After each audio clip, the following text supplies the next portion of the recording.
All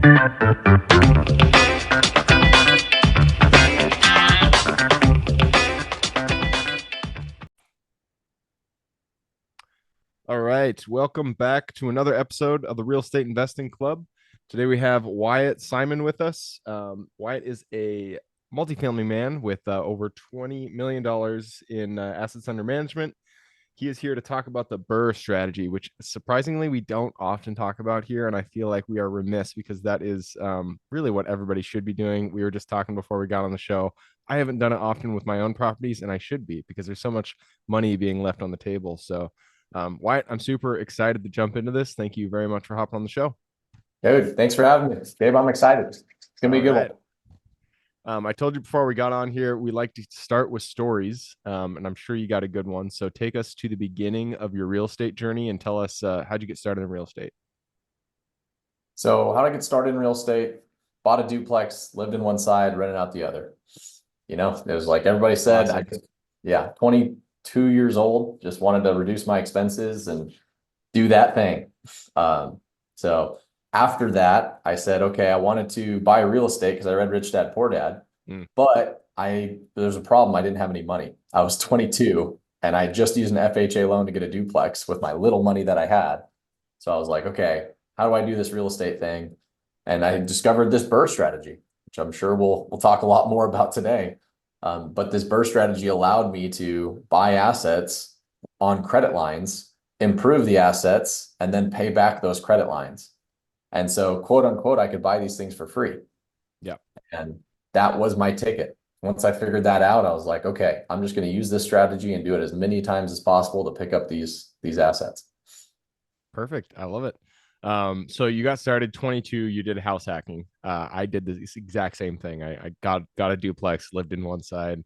I didn't actually refinance it. I didn't really understand at the time that you could do that. I ended up selling it to buy my first mobile home park, which kind of went from there. But you know, the house hacking strategy, it's tried and true. I love it. You know, when my daughter's older, I'm gonna be like, girl, you got to do this. This is the strategy you got to use when you get into college. So take us into, you know, you're 20 million now, you're in multifamily. So there's been quite an arc since then. This was, it looks like 6 years ago. So once you did that first BRRRR, and actually before you go into the continuation of the story, tell people, what is BRRRR? What does it stand for? What's the strategy? Yeah, so BRRRR simply stands for buy, renovate, rent, refinance, repeat. And again, you buy it, you improve the value. Because the value is improved, you don't sell it and flip it. You actually refinance your capital back out and hold it as a rental. And if you do it right, you can refinance all of your capital back out, and that's how you keep it for free. Yeah, and it's a great strategy, and it's something I wish I knew earlier, because I had done flips earlier in my you know, that first duplex. I sold it and I started to do flips after that, and I didn't realize I was selling them all. And this was in, like, you know, late 2010s. And so that there, I was getting a good value, but I could have held it for a little bit longer. And if I had refinanced, I could still have those properties in my portfolio. And every investor that I talk with, they all wish that they had kept more properties and sold fewer. And so that is what this strategy allows, is for you to keep the properties. So you mentioned before, you said you buy it on credit. So take us through the strategy. How'd you buy it? You know, if you use hard money, explain how that works, all that. Yeah, so to buy it, you either have to have bank financing, private financing, or hard money. One of those three. And so at the time I was 22, didn't really know all of those things, but I knew that this was the strategy that I wanted to do. And I didn't have money, and no bank would give me a loan. So I went to the one person who I could trust, and I went to my parents and I said, hey, would you guys let me do this strategy? And they didn't have cash to lend me. We grew up very middle class. My dad lost a lot in 2 stock market crashes. I saw how that impacted our family. It was tough. But they did have their house paid off in cash. And so I said, would you guys let me take a home equity line of credit on this asset to then use to buy other assets and do this BRRRR strategy? And they said, absolutely not. I was going to say, that's a lot of trust. Yeah, no, they said absolutely not the first time. right? Yeah. But after 9 months of me educating myself, going to meetups, educating them on how this strategy works, eventually they said, okay, we'll give it a shot. We'll give you one chance.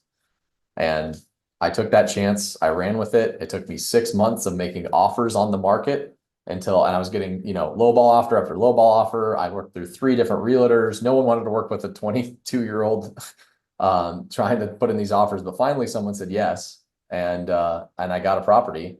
And then it took me another 6 months after work. I was working a full-time job. After work, I'm going and rehabbing on this house. Like I'm Mm. doing all Oh, the you were work. doing your own work. I was doing because I didn't know any better. No one told me, Yeah. right? Okay. And I was not a handy guy either. So what I had to do was I hired my buddy. My buddy grew up on a farm. He knew what to do. And so I said, "Hey Nate, I'll pay you 25 bucks an hour. Can you help me flip this house after work?" And so for 6 months, we're getting Chick-fil-A, we're working from 5 to 10 or on the weekends, just getting this thing done. And all the things happened. I threw my back out on the property. Like it was just all the things happened. But at the end of it, it appraised out and I was able to pay my parents back the loan plus 9% interest. Plus they got 50% equity in the property, even though I did Ooh, everything. it's a good deal. It was a great deal for them, but it was proof of concept. It worked. Yeah. And then from there, it was off to the races. Smooth sailing, as they say. Yeah, one of my first flips, I did attempted to do the work myself as well. And I've told this story many times on the podcast, but basically we couldn't do electrical. And so I hired an electrician to come to do the electrical piece. And when it was either an electrician or a plumber, I can't remember, but we were walking through the property, and he was looking at what he didn't know that I had done the work, but he was looking at the tiling job on the floor. And he said, "Whoever you hired to do that tiling, don't hire him again. They did a horrible job." And I was like, "Shit." We did end up making money on that property, but the lesson is stick to your lane. And if you're doing flips, just be the flipper. Don't be the general contractor. It's not in your best interest. Yeah, well Um, said. all right, so you did that first flip. Proof of concept was proven. You showed that you could make money doing this.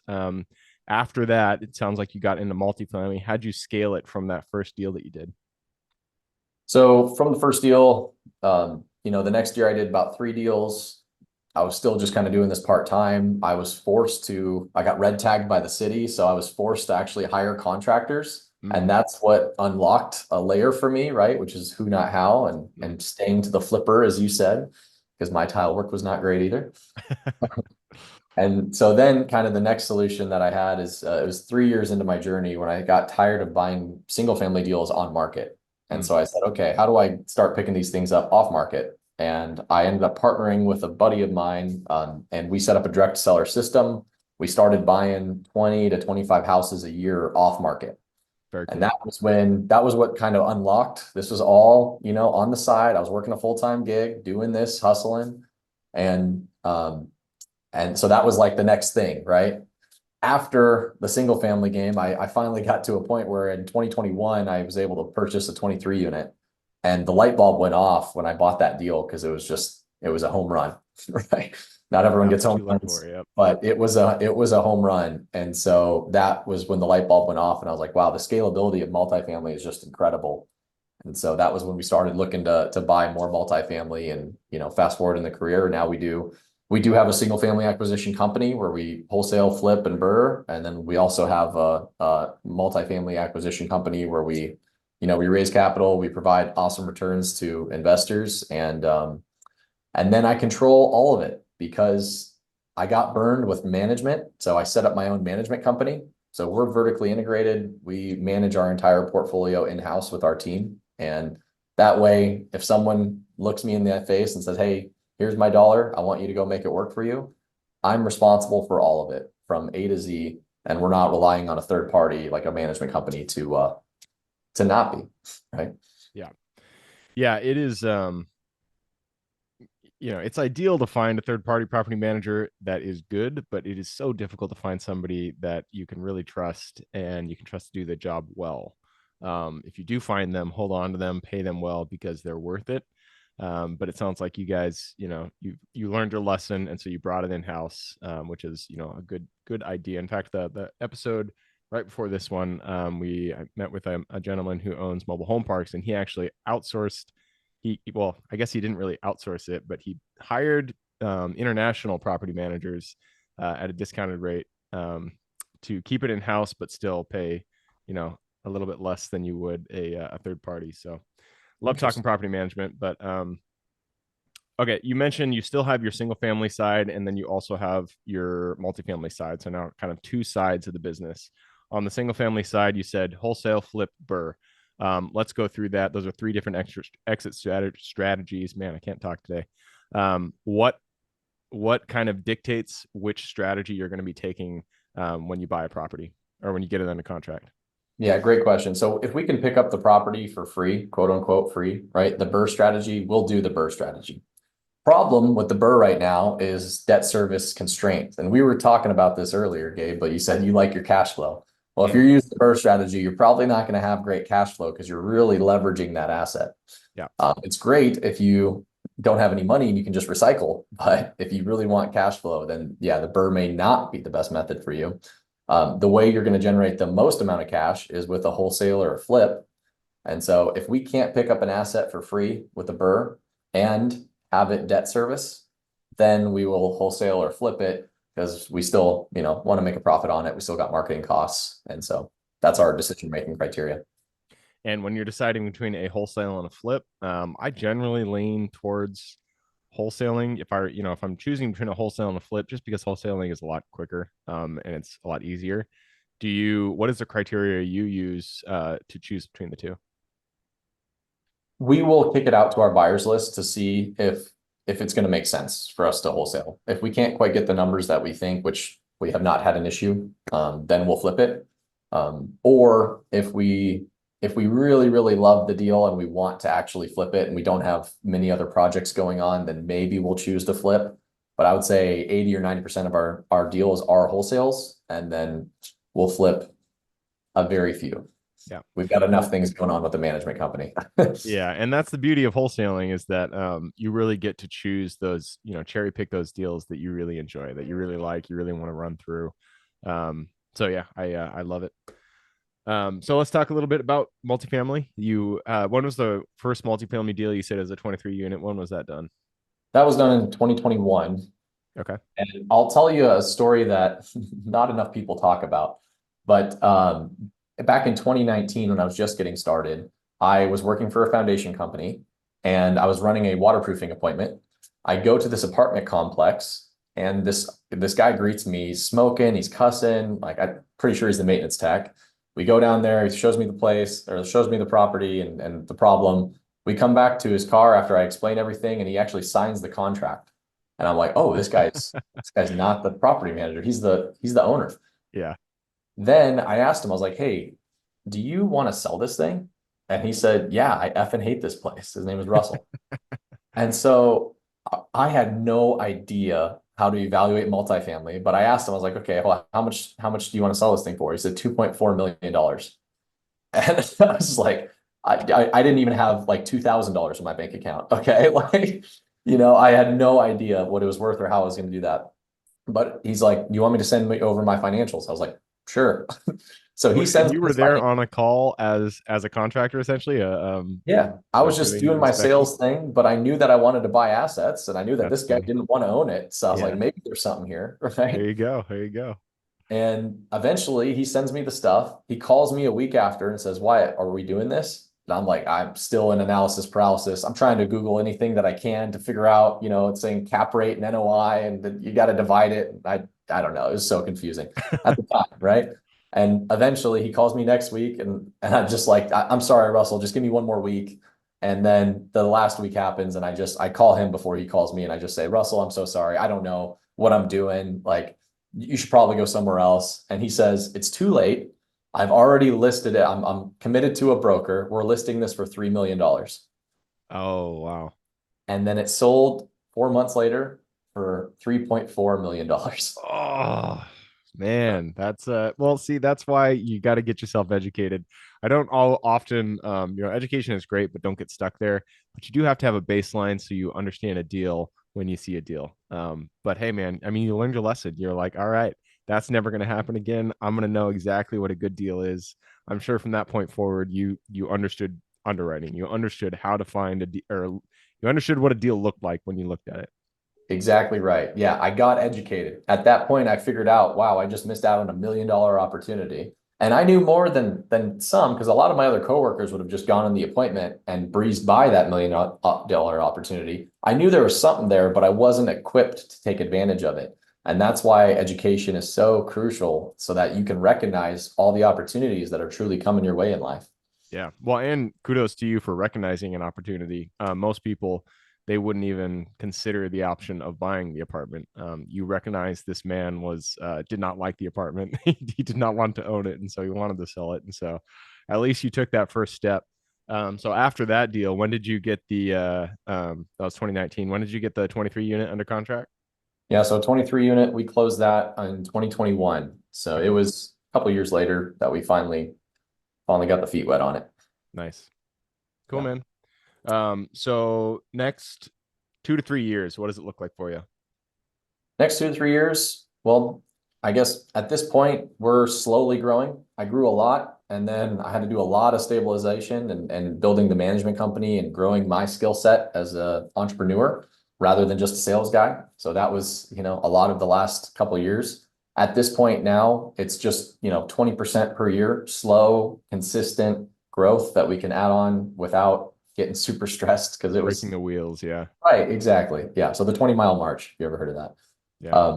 So just slow, consistent growth. We're looking for multifamily assets. We're probably going to buy between 20 to 30 houses. And then I also coach. So now I've added coaching to my business skill set. And last year I helped my students buy $2.5 million worth of real estate.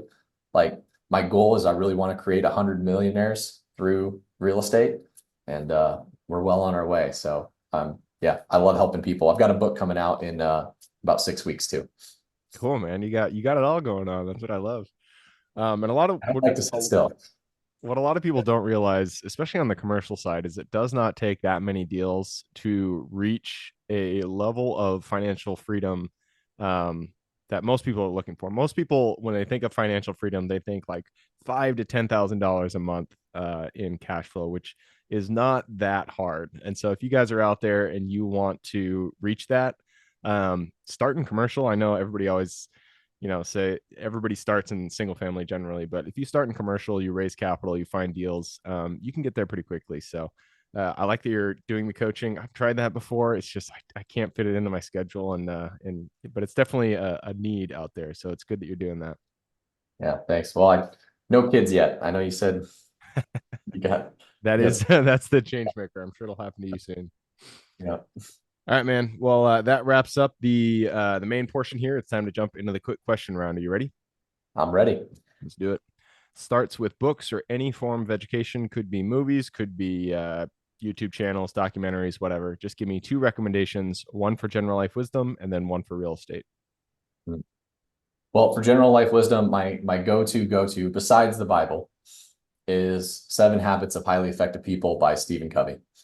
That book I read every single year. I Oh, wow. usually do a book study with my team on it every single year, and every single year I get more and more and more out of it. It is just the fundamentals of being effective and living a grateful life.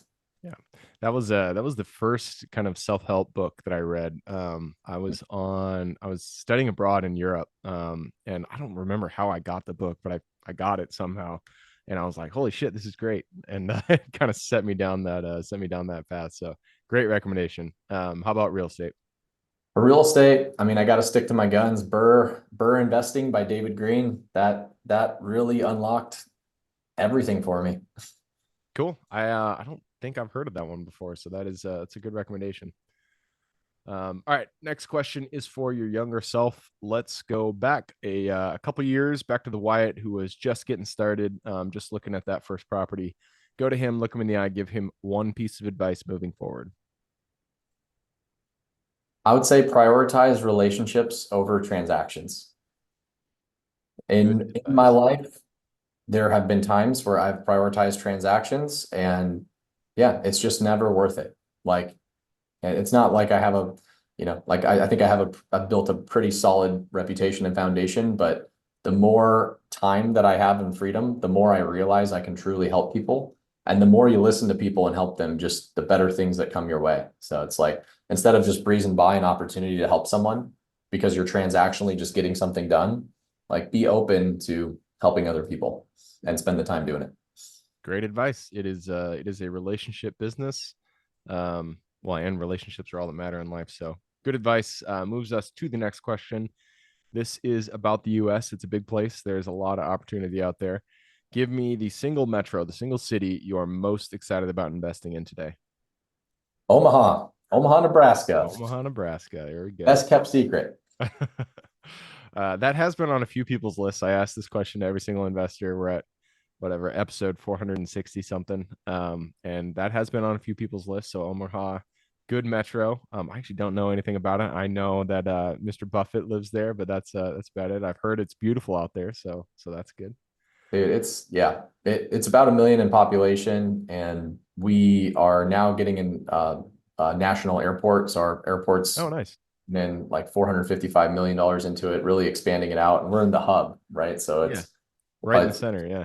yeah, it's growing immensely. On top of that, we got a lot of people that invested in Berkshire 30, 40 years ago that are now passing away, and all of their wealth. There's just a lot of nonprofit work that's going into Omaha, over $500 million in just city improvements from private donors. Wow, that's crazy, man. Think about investing in Berkshire when it first got started. Didn't it like I can't remember. I saw a stat one time. It's like if you put $1,000, in day one, it would be however much. It was a lot of money. I can't remember what it was. I I don't want to believe it. misquote it, but Yeah, that would be great. That would be great. all right. Next question is about lessons learned. Not every deal goes the way that we expect it. A lot of time, a wrench is thrown into the mix, and things go a little sideways. But that's when we learn our greatest lessons. So, what was a deal that went a little sideways for you, and then what was the lesson you pulled from it? The Purple Palace was my third deal I ever did. So I got the duplex, I got the first BRRRR. It was my third deal. Right after that first BRRRR proof of concept, I bought this house and I thought it was, going to be a home run. Well, it turned out I was working in the house with my buddy. The city inspector drove by and said, "What are you doing?" I said, "I'm working on the house." He said, "Where's your permit?" I said, "What's a permit?" And he's like, "All right, well, I'm going to learn you what a permit is. I'm also going to teach you what a red tag is," which means they shut down the project and I can't work on it without a licensed contractor. Mm. And I get to pay 4 times as much for the permits. So my rehab went from 20,000 to 60,000 on that house. And it took me 11 months to do because it was my first time hiring contractors rather than doing it myself. And so I had to build that skill set and learn how to do that, which was a blessing in disguise. But at the end of the day, that house took me a lot longer than I planned and a lot more in rehab than I planned.